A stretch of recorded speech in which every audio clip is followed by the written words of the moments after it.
I can tell you, I can't really compete with Jane. But we had a wonderful conversation this morning, and she shared a little bit of what she was talking about. She had me in stitches when she told me that you guys left dinner last night and there were the EMTs outside just waiting. Just know that was a mistake. They didn't really mean to be out there for you.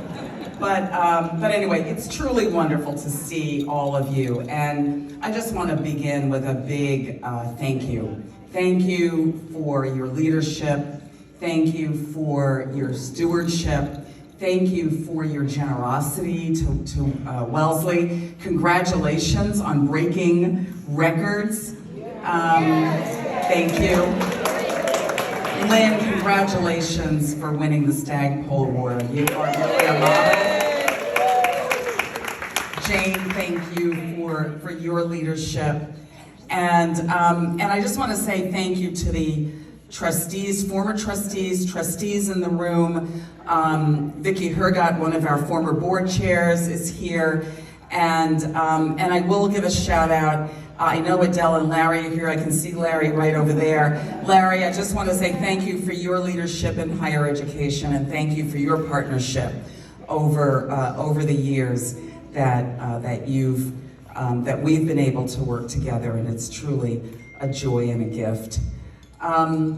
So you are in this amazing space, and I hope that you've had a chance to see it, because it is the new science complex that's made up actually of several buildings.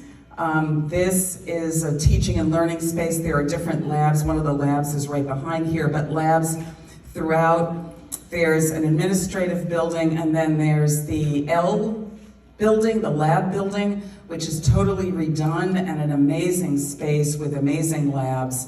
A lot of interdisciplinary work, new faculty coming in every day that we've been able to, each year rather, that we've been able to recruit with new facilities, which have really made it an attraction for us to keep and grow the best faculty at the cutting edge of science and at the cutting edge of disciplines as we think about those disciplines intersecting.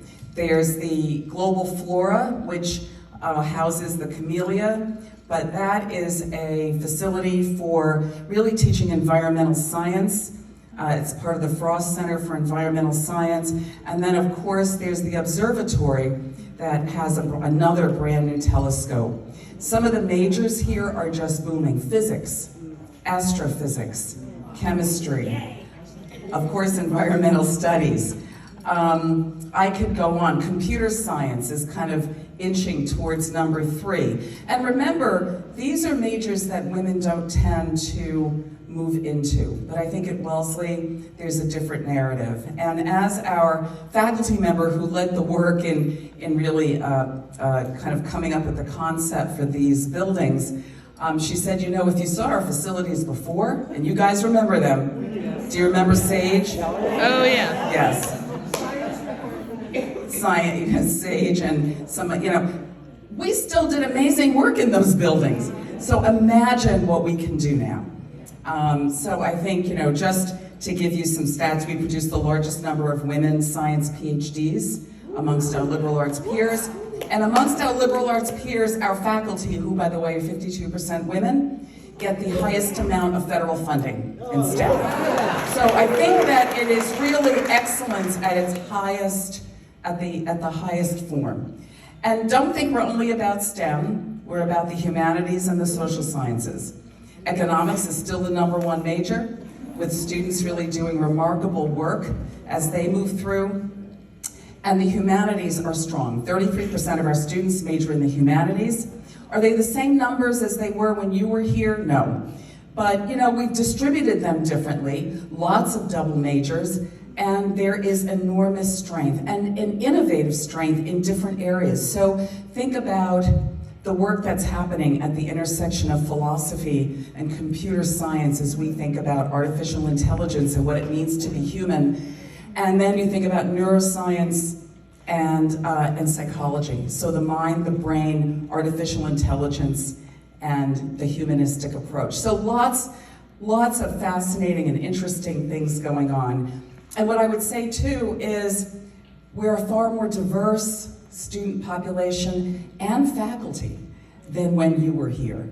And we're so proud of that diversity. And we have seen through our work on inclusive excellence, inclusive pedagogy, really the call-in culture as opposed to the weed out.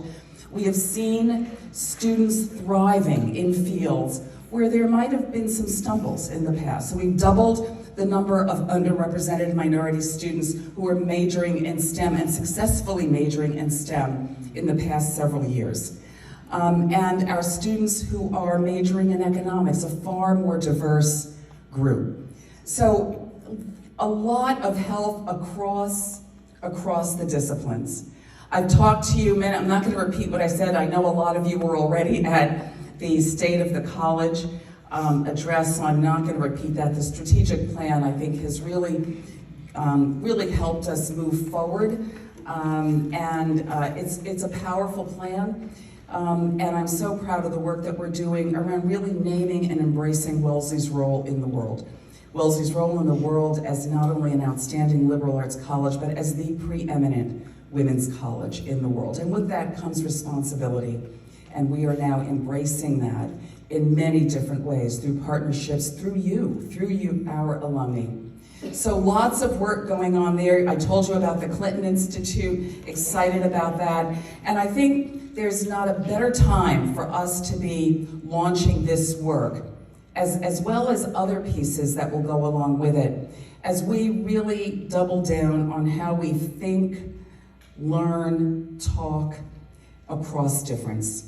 For those of you who listened to my commencement speech, I really focused on how we think about the way that our students have been prepared, and I told them they are prepared to kind of further that work, but the importance in this polarized world of finding the gray space. And if we can't do it in higher education, then who can? Because quite frankly, the world's leadership is really in our hands. And if we don't take this on, there is no hope. So this is our calling, it's our mission, and as I talk about inclusive excellence, in my mind it is the next arc of inclusive excellence. We are moving against the grain of the country and of the world, but I know that we have the fortitude and the strength to keep our eye on that prize and to continue that work.